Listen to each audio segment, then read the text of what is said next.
하나님께서 어린아이의 찬미를 기쁘게 받으신 줄 믿습니다. 메리 크리스마스. 메리의 뜻을 아세요? 메리는 즐거운, 행복한 뜻을 갖고 있습니다. 행복은 인류가 추구하는 최고의 선입니다. 그리스의 철학자 아리스토텔레스가 정치가 존재하는 이유도 행복 때문이다, 그렇게 말하고 있습니다. 그러나 사실 우리가 정치가 우리를 행복하게 해주지는 못합니다. 안네 프랭크의 일기를 보면은 독일의 나치 치하에서 두려움에 떨고 살아가고 있는 소녀가 일기를 적었어요. 그 일기장 보면은 나는 오늘도 힘들고 어렵지만 행복을 선택할 것이다. 행복은 초이스, 선택하는 겁니다.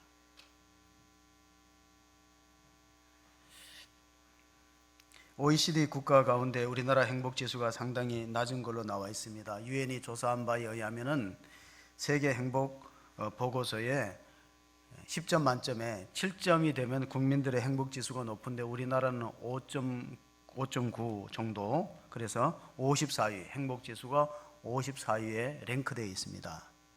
자, 사람들에게 질문합니다. 언제 가장 행복합니까? 물어봤더니 의외로 우리 보건복지협회에서 최근에 발표한 설문조사에 의하면요, 사람은 언제 행복할까요? 질문에 이렇게 많은 사람이 대답했어요. 가족, 친구, 사랑하는 연인과 함께 맛있는 음식을 먹을 때, 그때 행복하다고 나와 있습니다. 여러분 어떤 음식을 좋아합니까? 저는 피자라는 음식을 좋아하진 않지만 이름이 참 좋아. 피자라는 음식. 얼굴을 펴면 인상이 달라지고, 어깨를 펴면 인물이 달라지고, 생각을 펴면 인생이 달라질 줄로 믿습니다. 성경을 펴면 길이 보입니다. 피고 살아야지. 우리 옆 사람한테 이렇게 힘쓰다. 얼굴 피고 삽시다. 얼굴 피고 삽시다. 우리 구조성탄의 기쁜 날인데 펴야 되는 거예요. 피면은 그 피자라는 음식의 반대말이 있을 것 같아요. 오므리는 거. 피자, 오므리자. 오므라이스가 피자의 반대. 그럴 듯합니다. 그 유대인들이 즐겨 성경 다음으로 읽는 그 탈무드에 보면은 이런 동화 같은 얘기가 나옵니다. 어느 왕의 무남 동료가 병들었어요. 아무리 좋은 의원을 갖다 붙여도 병이 낫지 않는 거예요. 그래서 방을 써붙였어요. 살아 내 딸, 무남 동료, 왕의 딸의 병을 고치면은 내가 사위로 삼겠다, 부마로 삼겠다. 그래 아무리 방을 붙이고 광고를 해도 고쳐줄 사람이 나타나지 않는데 그 왕의 나라 옆에 시골 농가에 아들 셋이 있는 집에 조상 대대로 내려오는 세 가지 보물이 있어요. 하나가 뭐냐면 멀리 내다볼 수 있는 망원경입니다. 먼 곳까지 볼 수 있어요. 두 번째가 뭐냐면은 나르는 양탄자. 우리 동화에 보면 양탄자 타고 막 소년이 날아다니듯이 나르는 양탄자가 있어요. 세 번째로는 어떤 병이라도 고칠 수 있는 마법의 사과가 있어요. 그래 먼저 이 망원경으로 보니까 아니 이웃 나라에 공주가 병 들어갔고 아무도 못 고친다는 걸 얘기를 듣고 그 둘째가 양탄자를 빌려서 가서 삼형제가 그걸 타고 비행기가 없던 시절에 쏜살같이 타서 왕을 아련하고 그 마법의 사과, 어떤 병이라도 고친다는 마법의 사과를 먹였더니 공주의 병이 깨끗하게 나았습니다. 그런데 왕이 고민해요. 그럼 누구를 사위 삼아야 돼요? 여러분 생각에는 누구를 사위 삼았으면 좋을 것 같아요? 벌써 아시네요, 답을. 사과는 없어졌거든요. 나머지는 그대로 있거든요. 망원경이든 양탄이 있어요. 그래서 사랑의 중요한 핵심은 주는 거예요. 우리가 잘 아는 요한복음, 오늘 본문에 읽었던 요한복음 3장 16절 다 아시죠? 암송하는 분도 계시는데 요한복음 3장 16절은 하나님이 세상을 이처럼 사랑하사 독생자를 주셨으니 이는 그를 믿는 자마다 멸망하지 않고 영생을 얻게 하려 하심이라. 그 주신 날이 성탄절인 거예요. 사람들은 하나님에 대해서, 오늘 장로님도 기도하셨지만 하나님에 대해서 이렇게 이해하고 저렇게 생각할 수도 있어요. 마치 그 소경이 코끼리를 더듬으면 각자가 말이 달라요. 이 코끼리는 소나무같이 둥그렇다. 코를 만진 사람은 바나나처럼 길다. 그러니까 하나님에 대해서 각자 의견이 분분할 때 하나님이 한 시간과 장소를 선택해서 하나님이 이런 분이라고 구체적으로 계시한 날이 성탄절이에요. 그러므로 예수님을 아는 것은 곧 하나님을 아는 것이고, 예수님을 믿는 것은 하나님을 믿는 것이고, 또 예수님이 눈에 보이지 않는 하나님이 보이는 인간의 모습으로 이 땅을 찾아오셨다. 그날이 바로 복되고 기쁜 소식이 있는 성탄절인 걸 믿으시기 바랍니다. 빅톨 위고라는 프랑스의 문화가 인간의 행복은 누군가를 사랑하고 누군가로부터 사랑을 받을 때라. 우리 하나님으로 사랑받는 백성이 돼요. 하나님이 세상을 이처럼 사랑하사 독생자를 주셨으니 이는 저를 믿는 자마다 멸망치 않고 영생을 얻게 하심이라. 피자 이야기를 우리가 사랑하는 가족들이 모여서 음식을 먹을 때가 행복하다, 뭐 그런 설문조사도 나왔고, 두 번째로는 내 좋아하는 사람들과 같이 취미생활을 같이 할 때 그때 행복감을 느낀다고 했습니다. 아이들이 좋아하는 음식 가운데 피자가 있는데, 세계적으로 그 피자 체인점 가운데 유명한 게 피자헛하고, 그 다음에 도미노 피자하고 리틀 시저스라는, 뭐 미스터 피자도 있고 다양한 종류가 있는데, 이 세 가지 그 피자 그 프랜차이즈 중에 특징이 다 있습니다. 하나는 그 피자헛은 종류가 많아요. 다양성. 그 다음에 도미노 피자는 빨리 배달하는 게 특징이에요. 거기 늦게 갖다 주면요, 배상해 줍니다. 도미노 피자. 성질 급한 사람은 도미노 피자에도 시키시면 됩니다. 그 다음에 리틀 시저스는 값이 저렴하다 그래요. 이 프랜차이즈 업계에 36살 된 젊은 사람이 도전장을 내렸어요. 미국에서. 그게 파파존스입니다. 우리나라에도 파파존스가 도로 보이긴 한데, 이 파파존스는 세 가지 피자 회사와 달라요. 우리는 오직 맛과 질로 승부한다. 좋은 재료를 쓴다. 맛있게 한다. 그래서 이 프랜차이즈 업계에서 이 파파존스가 돌풍을 일으키면서 많은 이제 매장을 이렇게 열어갔습니다. 자, 교회는 어떤 것이냐? 예배와 말씀이 중요하죠. 맛으로 승부해야 되는데, 제가 어떤 그 기사를 읽어보니까 가풍이 있는 종갓집에 며느리가 시집을 갔어요. 이 시집을 갔고 그 집에서 그렇게 기다리는 그 아들을 낳게 되어서 산후조리원에서 이제 조리를 하고 끝나갈 무렵에 그 신생아에게 그 시어머니가 저질 물리는 것을 보고 깜짝 놀라갖고 남편한테, 아니 이런 일이 어떻게 있느냐고, 내가 지금 산후조리원에서 이제 나가면 아이를 수유할 수 있는데 저 어머니가 왜 주책스럽게 그렇게 하냐. 그러니까 남편이 아무 소리 안 하더래요. 남편은 마마보이로 커가지고 그걸 말할 수가 없어, 엄마한테. 그래가지고 이 신부가 고민이 돼갖고 애기 엄마가 인터넷으로 조사하니까 여성 문제를 전문으로 상담하는 그 상담소가 있더라고. 그래서 아니 내가 아들을 낳았는데 그 시어머니가 너무 사랑해서 그런지 젖도 안 나오면서 물리고 있는 걸 보니까 참 안 돼갖고 이걸 가서 얘기하기도 그렇고 어렵다고 고민하니까 그 인터넷 여성 상담하는 사람이 딱 한마디로 잘라서 말하더래요. 맛으로 승부하세요. 맛으로 승부하세요. 그랬는데, 여러분, 자, 제가 왜 이 말씀을 드리냐면 예수님은 베들레헴에서 태어났는데 베들레헴의 뜻이 뭐냐면 떡집이에요. 벳이 집이고 레헴이 떡인 거예요. 그럼 예수님은 우리에게 영생을 주기 위해서 자신을 생명의 떡으로 오셨다. 또 세상의 빛으로 오셨다. 어두운 세상의 빛으로 오셨다. 생명의 떡으로 오셨다. 요한복음 6장 51절에 그 말씀이 기록되어 있습니다. 한번 같이 읽어보겠습니다. 나는 하늘에서 내려온 살아있는 떡이니 사람이 이 떡을 먹으면 영생하리라. 내가 줄 떡은 곧 세상의 생명을 위한 내 살이니라 하시니라. 자, 우리는 이 말씀을 근거로 해서 성찬 예식을 합니다.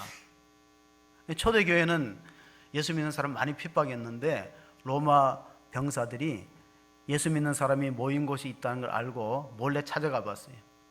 이것들이 뭘 하냐고 찾아가 보니까 성만찬 예전을 하는데 이것을 받아 먹으라. 이것은 너희를 위한 내 몸이다. 이것을 받아 마시라. 이것은 너희를 위하여 흘리는 나의 피 곧 언약의 피니라. 근데 이게 말이 잘 안 들리니까 이 병사가 가서 이렇게 보고했어요. 이 사람들이 먹을 게 없어갖고 애를 잡아먹는다고. 그러니까 이게 기독교인이 안 그래도 미워하고 핍박이 대상인데 이게 전해지니까 더 핍박을 받았죠. 우리는 복음서를 읽어보면 예수님께서 헤로드 왕을 피해갖고 애굽으로 피난 갔다, 아기 때 그런 기절이 있어요. 피난 가다가 해가 저물어가지고 추위를 피하기 위해서 동굴로 들어갔습니다. 동굴로 들어가니까 마침 거미가 나와서 그 동굴 입구를 거미줄을 쳤는데 날씨가 추우니까 입김처럼 서리가 이렇게 성에가 끼었어요. 로마 군병이 찾아왔고 찾다가, 왜냐하면 2살 난 이하의 아기는 다 죽이라고 명령했거든요. 여기까지 찾아온 거예요. 애굽 피난길까지 찾아와서 동굴에 들어가서 죽이려고. 여기 동굴에 숨어 있을지 모른다 그랬더니 한 병사가, 장군님, 사람이 있다면 이 거미줄이 찢어져 갖고 없어야 되는데 이 거미줄이 이렇게 쳐 있는데 여기 사람이 있을 리가 있겠습니까? 병사가 그렇게 말하니까 장군이 생각해 보니까 그럴듯해. 맞아, 여기는 없을 거야. 그래가지고 아기 예수와 마리아 요셉이 살았다. 전설 따라 삼철 이야기입니다. 그래서 추리에는 뭘 치냐면은 거미줄을 연상해서 금줄과 은줄을 치는 거예요. 그는 크리스마스 추리는 다 어떤 그 성경과 연관되어 있습니다. 왜? 에덴 동산의 선악과 생명나무가 이 크리스마스 추리의 기원이에요. 왜냐하면 우리가 선악과 나무를 따먹어서 사망이 들어왔잖아요. 죄와 불순종으로. 근데 선악과 나무 옆에 에덴 동산에 어떤 나무가 있다고? 생명나무가 있어요. 하나님은 우리가 죄 있고 불안한 채로 생명나무 열매를 따먹고 영생하는 것을 막기 위해서 천사와 두루도는 불칼을 두고 에덴 동산의 길목을 지켰는데, 이게 6세기 7세기경에 전나무를 베갖고 이게 생명나무의 상징이요. 거기다가 이제 떡 모양의 과자도 달았어요. 그 뭐냐, 생명의 떡으로 오신 예수님. 별도 달았어요. 세상의 빛으로 오신 예수님. 이게 크리스마스 추리는 생명나무의 기원이 있다는 거 아시고, 또 우리가 성탄절의 의미 가운데서 많이 좀 바뀌어져 변질된 게 있어요. 왜곡되고. 그 중에 하나가 이제 산타크로스가 성탄절의 주인공이 아니에요. 성탄절의 주인공은 누구냐 하면 예수님이시죠. 크리스마스라는 게 어떤 뜻입니까? 그리스도에게 미사를 드린다는 뜻이 합치면 크리스마스예요. 따라서 우리가 성탄절에 예배를 안 드린다는 것은 이 크리스마스의 원래 의미와 목적을 상실하는 거죠. 산타크로스도 원래는 그 4세기경에 동로마에 유명한 니콜라이라는 그런 성자가 가난한 사람들에게 금품을 전달했어요. 그것이 이제 유래가 돼갖고 산타크로스 할아버지가 교회에 등장하게 되고, 특별히 1931년도에 코카콜라 회사가 겨울에 많이 팔리겠어요? 여름에 많이 팔리겠어요? 코카콜라가 겨울에는 안 팔려. 판매 전략으로. 그리고 코카콜라 그 로고에 보면은 어떤 색깔이 많이 들어가죠? 잘 아시네요. 코카콜라를 많이 드시면 건강에는 안 좋다 그러더라고요. 코카콜라는 빨간색이에요. 그래서 산타에다가 빨간 모자를 씌우고, 저도 오늘 빨간 넥타이를 맸거든요. 이 산타크로스라는 건 사실은 보면은 이 백화점에서 1931년도에 코카콜라가 판매가 부진하니까 그 판매 전략으로 이 등장했어요. 우리에게 많이 알려줘서 제가 이 말씀을 드린 것은, 성탄절의 원래 뜻은 아기 예수께 경배하고 예배가 잃었던 예배를 찾는 것이 성탄절의 원래 목적인데, 이게 많이 상실되고 있다는 사실입니다. 자,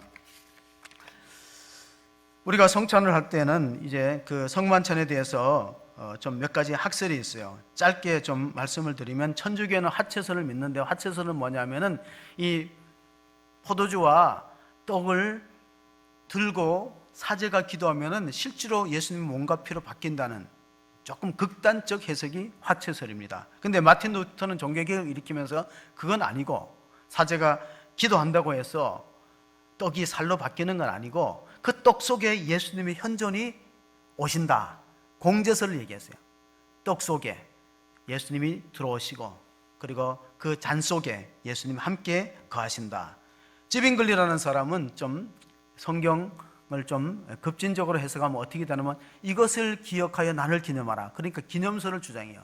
가장 진보적인 학설이죠. 그냥 이거는 예수님의 피와 살하고 관계없이 예수님이 십자가에 못 박히신 것과 제자들과 마지막 유월절 의식을 한 것을 기념하는 예식이다. 그래서 기념설이라고 부르고, 우리가 믿는 장로교가 믿고 있는 성령 임재설은 오늘 성만찬 예전을 위해서 성령의 임재를 기원하면은 성령께서 그 장과 떡에 임하는 걸 믿으시기 바랍니다. 성령이 함께 하셔서, 성령이 임재하셔서 이 예식을 의미 있게 하고 그리스도와 우리를 하나로 묶는, 한 몸 되게 하는 그러한 귀한 예식이기 때문에 마가복음 14장 우리가 22절 24절을 한번 보시겠습니다. 같이 마가복음입니다. 14장.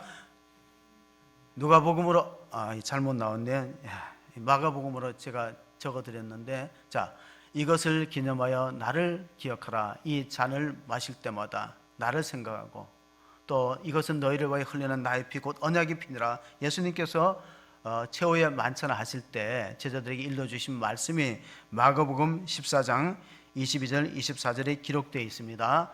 자, 하나님이 우리를 사랑한다는 구체적인 증거가 무엇일까요? 로마서 5장 8절을 보면은 이런 말씀이 기록되어 있습니다. 로마서 5장 8절입니다. 같이 있습니다. 우리가 아직 죄인 되었을 때 그리스도께서 우리를 위하여 죽으심으로 하나님께서 우리에게 대한 자기의 사랑을 확증하셨느니라. 그렇습니다.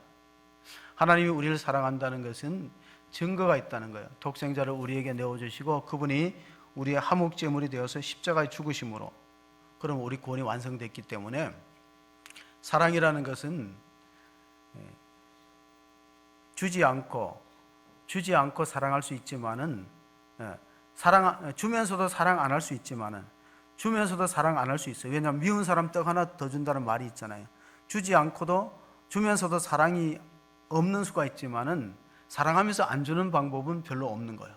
부모가 자식을 사랑하는 것도 그렇고, 또 동기간에 사랑하는 것도 내어주면서 사랑이 확증되는 것인데, 어떤 젊은이가 돈을 모아서 해외여행을 갔어요. 배를 타고 갔는데 이 비싼 배표를 사느라고 자기가 먹을 것을, 한 열이틀간 여행하는 걸 먹을 것을 비스킷하고 통조림하고 과자 이런 걸 사갖고 방에서 나오지 않고 배에서 선실에서 이렇게 먹고, 다른 사람들은 돈이 많은지 뷔페에서 막 좋은 음식을 먹고, 그래서 여행이 끝나고 선장이 물어보더래요.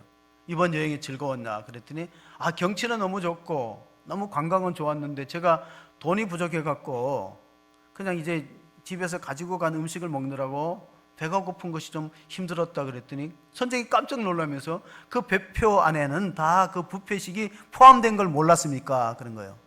얼마나 억울하겠어요.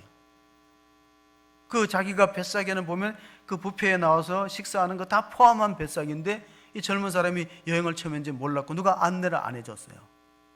성탄절은 하나님이 우리에게 독생자를 주셨는데 그 독생자는 마치 종합 선물 세트와 같아요. 종합 선물 세트. 그 어릴 때 종합 선물 세트에 보면은 다 들어있잖아요. 껌도 들어있고 비스켓도 들어있고 다 들어있어요. 요한복음 10장 10절 예수님이 하신 말씀입니다. 같이 읽어보시겠습니다. 도둑이 오는 것은 도둑질하고 죽이고 멸망시키려고 온 것뿐이요 내가 온 것은 양으로 생명을 얻게 하고 더 풍성히 얻게 하려 하는 것이라. 그렇습니다. 하나님이 우리에게 죄송합니다. 조금 더 우리 나오셔서 좀 누가 한번 해주시면 좋겠어요. 찬송 부를 때 제가 이게 들다가 좀 쏟아가지고, 자, 하나님 우리에게 가장 귀한 것을 독생자를 주셨으면 그 안에 다 포함되어 있는데, 그런데 우리는 그것을 잘 믿지 못하고 그것을 또 기억하지 못하고 감사와 은혜를 잃고 있습니다. 오늘 요한복음 3장 17절 18절을 한번 같이 읽어보시겠습니다. 하나님이 그 아들을 세상에 보내신 것은 세상을 심판하려 하심이 아니요 그로 말미암아 세상이 구원을 받게 하려 하심이라. 그를 믿는 자는 심판을 받지 아니하는 것이요 믿지 아니하는 자는 하나님의 독생자의 이름을 믿지 아니하므로 벌써 심판을 받은 것이니라. 아멘. 우리에게 잘 알려진 그 크리스마스 선물이라는 그 오헬리의 작품에 단편이 있어요. 근데 그 원래 제목이 동방박사의 선물입니다. 이 오헬리는 그 크리스마스 선물을 통해서 짐이란 남편하고 델라라는 아내가 성탄절이 가까우니까 서로 사랑하는 배우자에게 선물을 하려고 보니까 돈이 부족해요. 아내는 항상 금발 아름다운 머리를 갖고 있지만은 머리에 꽂을 핀이 부족하고, 자기는 시계를 갖고 있지만은 시계줄을 알지 못해서 호주머니에서 꺼내보는 불편함이 있는데, 이제 성탄절을 앞두고 아내는 자기 머리를 잘랐어요. 남편의 금시계줄을 샀습니다. 그러나 남편은 자기 시계를 팔아서 아내의 아름다운 그 머리핀을 선물로 구했는데, 막상 만나서 주고 보니까 소용이 없게 되었어요. 그러나 그들은 상대방이 진심을 알고 부둥켜 안고 울었다. 그것이 바로 크리스마스 선물이란 단편의 이야기입니다. 어떤 부부가 헤어지게 됐습니다. 아내가 자꾸 이혼을 요구해서 헤어지게 됐을 때 남편이 물었어요. 내가 당신한테 못 해준 게 뭐 있느냐? 다 해주지 않았냐? 그랬더니 아내가 하는 말이, 당신은 내한테 많은 것을 해줬어. 그런 단 한 가지, 당신 자신을 주지 않았어. 그것이 내가 함께 살기 어려운 이유야. 하나님 우리에게 전부에 해당되는 독생자를 주셨는데, 우리 주님 앞에 믿음 생활하면서 우리 자신을 온전히 성경에 나타난 것처럼 마음을 다하고 힘을 다하고 성품을 다하여 주 너희 하나님을 사랑하고 있는지를 돌아보는 시간이 바로 성탄절인 겁니다. 그래서 마틴 루터라는 종교 개혁자는 성탄절은 즐거운 위대한 교환의 날이다, 그래 불렀어요. 자, 위대한 교환의 날이 어떤 의미입니까? 신성과 인성을 바꾸는 거예요. 우리는 하나님이 되려고 했다가 타락하여서 멸망이 되었고 멸망길을 걸었고, 예수님은 하나님이신데 인간이 되었어요. 바꾸는 거죠. 삶과 죽음이 바꿔집니다. 주님은 죽으심으로 우리에게 영생을 주셨어요. 주님은 부유하신 분인데 가난해지심으로 우리를 풍요롭게 하셨습니다. 또 주님은 영원하신데 순간적인 존재로 낮아지셔서 영원성과 순간성을 바꾸시고, 또 의와 죄를 바꾸셨어요. 우린 죄인이고 하나님 거룩하고 의로운 분인데 우리 죄를 뒤집어 쓰시고 십자가에 죽으셨어요. 그러므로 이 성탄절은 즐거운 위대한 교환의 날이기 때문에 우리가 이 날을 기념하고, 또 우리 주님의 오심을 우리 이웃들에게 전해야 될 사명이 우리에게 주어진 겁니다. 양은 길을 잃을 때 스스로 찾아올 수 없습니다. 목자가 일으켜주고 찾아줘야 됩니다. 어거스티나라는 성자는 이 세상에 나 하나밖에 존재하지 않는 것처럼 하나님은 우리를 사랑하셔서 독생자를 보내셨다. 우리는 구원이 도매금으로 자꾸 생각하기 쉬운데 그건 결코 아닙니다. 1950년도에 미국의 유명한 명문 히튼 칼리지를 수석으로 졸업한 사람이 친구들과 함께 남미 에콰도르에 선교사로 갑니다. 거기 가서 아우카 원주민에게 예수님의 기쁜 소식, 복음의 기쁜 소식을 전하는데 그들이 받아들이지 않고 창으로 찔렀어요. 거기서 이제 그들이 죽어서 강에 띄워놨는데, 나중에 그 옷을 찾아서 보니까 호신용 권총이 들었어요. 얼마든지 상대방을 쏴서 살을 수 있는데, 원주민들이 창으로 찌를 때 총을 꺼냈으면 목숨을 건질 수 있고 피할 수 있는데, 내 사랑하는 선교 대상, 내가 이들의 영혼을 위해서 복음을 전하기 위해서 왔는데 결코 호신용 권총을 뽑을 수가 없었어요. 창에 찔려 순교했을 때 미국의 시사 주간지 라이프지가 이 무슨 낭비인가 커다란 타이틀로 1950년도 중반에 기사를 냈어요. 이 무슨 낭비인가. 이 젊은이가 히튼 칼리지 유명한 명문대학교를 수석으로 졸업했던 짐 엘리엇과 그의 친구들이 무모한 죽음이 희생이라고 적었을 때 그 아내가 엘리자베스 엘리엇이라는 사람이 남편의 일기장을 소개했어요. 일기장에 대학생 때 적었던 일기장에 이런 기절이 있습니다. 영원한 것을 위해서 영원할 수 없는 것을 포기하는 자는 바보가 아니다. 아마 짐 엘리엇이 천국에 가면 가장 상이 큰 순교자의 반열에 올렸겠고 그 후손들을 하나님께서 기억하시는 것처럼 우리는 영원한 것이 그렇게 중요한데요. 순간과 영혼을 바꾸는 건 무엇인가? 팥죽 한 그릇에 에서가 장자의 명분을 바꾸어서 하나님으로부터 망령되이 행하였다는 그런 불행을 자초하는 것과 똑같습니다. 신혼부부들이 많이 가는 그 감도라는 섬에 가면은 신혼부부들이 폭포가 있어요. 탈로포포 폭포를 끼고 300m 들어가면 요코이라는 동굴이 있는데, 그 동굴에는 2차 세계대전 때 일본 병사가 28년간 숨어서 동굴 속에 숨어서 지냈던 기막힌 동굴이 있어요. 그래서 요코이 기념 동굴이라는 관광지가 있는데, 2차 세계대전에 1945년도 종전되었다는 소식을 듣고도 안 믿은 거예요. 이건 연합군의 기만 전술이다. 전쟁은 끝나지 않았다. 아직도 비행기 소리가 들리는데, 그리고 그 동굴 속에서 과일을 따먹고 원시인처럼 살아서 나중에 28년 만에 발각됐을 때는 사람이 아니었어요. 마치 그 머리털도 깎지 못하고 수염도 기른 채 28년 그렇게 살았으니 왜 그렇게 살았을까요? 오늘 그 말씀을 우리가 본문의 3장 19절 말씀, 우리 마지막 말씀 한번 보시겠습니다. 요한복음 3장 19절입니다. 3장 19절 같이 읽습니다.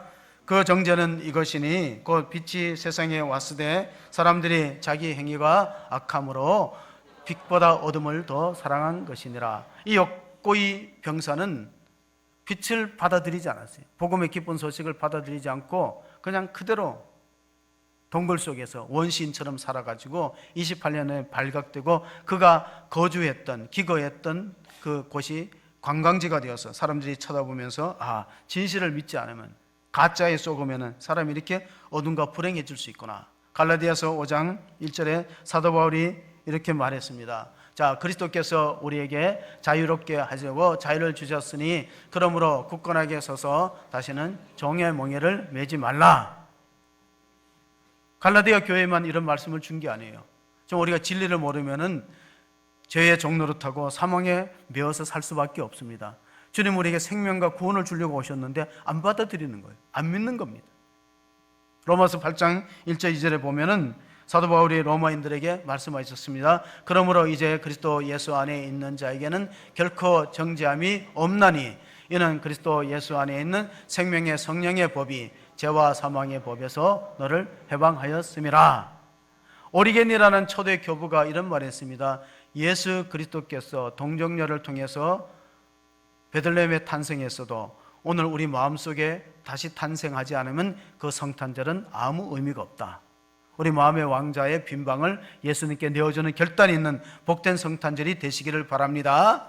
우리 요한계시록, 성경의 마지막 책 요한계시록을 끝으로 읽어봅니다. 3장 20절 말씀입니다. 같이 읽습니다. 볼지어다 내가 문 밖에 서서 두드리노니 누구든지 내 음성을 듣고 문을 열면 내가 그에게로 들어가 그와 더불어 먹고 그는 나와 더불어 먹으리라. 아멘. 우리 마음의 문을 활짝 열고 예수 그리스도를 구주로 영접하시고 우리가 하나님의 자녀가 되는 권세를 누리면서 모든 우리가 거짓에서부터 벗어나고 우리가 우리를 종으로 삼는 그런 모든 세력에서 자유와 해방을 느끼는 구원받은 백성으로 살아가시기를 주의 이름으로 축원합니다. 하나님 아버지 감사합니다. 오늘 이렇게 복된 성탄절에 사랑하는 성도들이 주님 앞에 나와서 예배를 드립니다. 이 예배가 하나님께 상달되기를 원합니다. 하나님, 내가 곧 길이요 진리요 생명이니 나로 말미암지 않고는 아버지께로 올 자가 없다고 말씀하여 주었습니다. 하나님, 그 주님을 이 시간 우리 마음 중심에 모시고 하나님 앞에 귀하게 쓰임받는 저희들 되게 축복하여 주시옵소서. 오늘 또 우리 가족들을 위하여 기도하는 가정들이 있습니다. 우리 자녀들이 예수님을 인격적으로 만나고 구주로 영접하여서 하늘에서는 하나님께 영광이요 땅에서는 기뻐하심을 입은 사람들 중에 평화가 우리 가정과 교회와 이 민족에 하나님 자리 잡도록 주님 은혜 베풀어 주시옵소서. 하나님께서 말씀이 육신이 되어서 우리 가운데 거하시는 이 날이 바로 은혜와 진리가 충만한 날임을 알고 우리가 믿음으로 화합하여서 하나님의 놀라우신 구원의 반열에 설 수 있는 우리 모든 성도가 되게 축복하여 주시옵소서. 우리 구주 예수 그리스도의 이름으로 기도하옵나이다. 아멘.